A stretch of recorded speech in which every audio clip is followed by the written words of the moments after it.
Right ఇక breaking news చూస్తున్నాం. ఈ రోజుల్లో ఏం ముట్టుకున్నా కల్తీనే. డబ్బు సంపాదన ఉంటే చాలు, ప్రజల ఆరోగ్యం ఏమైతే మాకేంటి అన్న రీతిలో వ్యవహరిస్తున్నారు వ్యాపారులు. మరీ ముఖ్యంగా తినుబండారాల వ్యాపారాలు చేసుకునేవారు ఇలాంటి దారుణాలకు ఒడిగడుతున్నారు.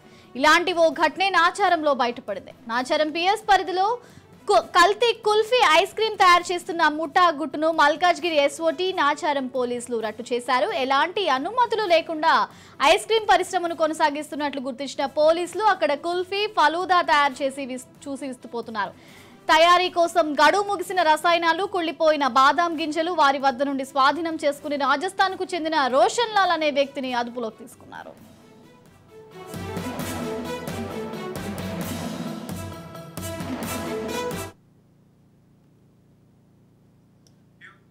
ఈ రోజుల్లో ఏం ముట్టుకున్నా కల్తీనే. డబ్బు సంపాదన ఉంటే చాలు, ప్రజల ఆరోగ్యం ఏమైతే మాకేంటి అన్న రీతిలో వ్యవహరిస్తున్నారు వ్యాపారులు.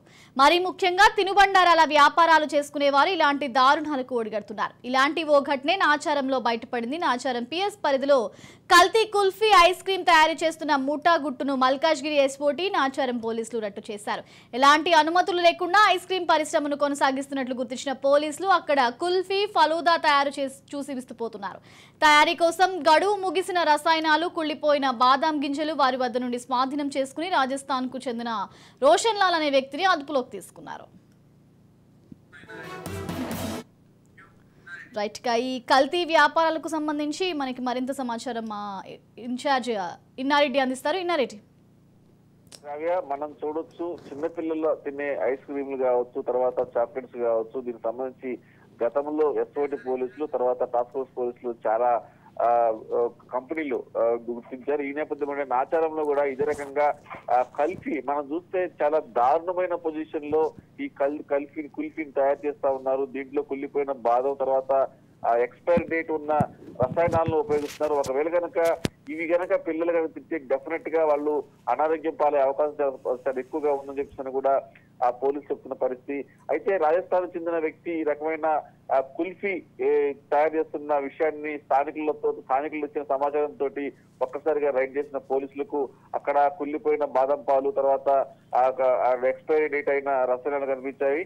దీనికి సంబంధించి గతంలో కూడా చాలా సార్లు ఇలా చిన్నపిల్లల ఏమైతే ఫుడ్ ఏమైతే ఉందో దానికి సంబంధించిన నకిలీలను పట్టుకోవడం జరుగుతూ ఉంది. అయితే ఎన్నిసార్లు పోలీసులు దాడులు చేసినా ఎక్కడో ఇలాంటి జరుగుతుంది కాబట్టి అంటే పిల్లల ఆరోగ్యాలతో చెలగాటమాడే ఇలాంటి కంపెనీల పట్ల సీరియస్ గా ఉండాలి. వీళ్ళ మీద అంటే ఎవరైనా సరే ఒకసారి పట్టుబడ్డప్పుడు నామకే వస్తే కేసులతోటి వాళ్ళని రిమాండ్ చేయకుండా కఠినమైన శిక్షను విధిస్తే మరోసారి ఇలాంటి దందాలు పాల్పడుకుని ఉంటారు.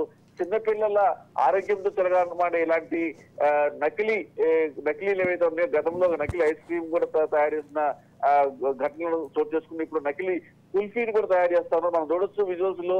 అంటే కుళ్ళిపోయిన బాదము, తర్వాత ఎక్స్పైరీ డేట్ అయిన కెమికల్స్ ను తర్వాత తయారు చేసే విధానం కూడా ఒక పెద్ద డబ్బాల్లో ఏమైతే ఈ కల్తీ కుల్ఫీ తయారు చేస్తా ఉన్నారో అక్కడికి వెళ్తే దారుణమైన వాసన మనకు కనిపిస్తా ఉంది. అయితే కొన్ని టేస్ట్ గా ఉండడానికి కొన్ని కెమికల్స్ కలిపి టేస్ట్ చూడగానే అట్రాక్ట్ అయిన కలర్స్ కలిపి అట్రాక్టివ్ ఉండే రకంగా కుల్ఫీలు తయారు చేస్తున్న విషయాన్ని నార్సింగ్ ఎస్ఓటి పోలీసులు బ్రేక్ చేయడం జరుగుతూ ఉంది. ఖచ్చితంగా ఇలాంటి వారి పట్ల కఠినంగా శిక్షిస్తే కానీ మరొకరు ఇలాంటి నకిలీలు తయారు చేసి ఉంటారు. పిల్లల ఆరోగ్యంతో చెలగాటమాడే ఇలాంటి కంపెనీ పట్ల ఖచ్చితంగా దృష్టి పెట్టాల్సిన అవసరం ఉంది. శ్రావ్య, రైట్, థ్యాంక్ యూ ఇన్నారెడ్డి.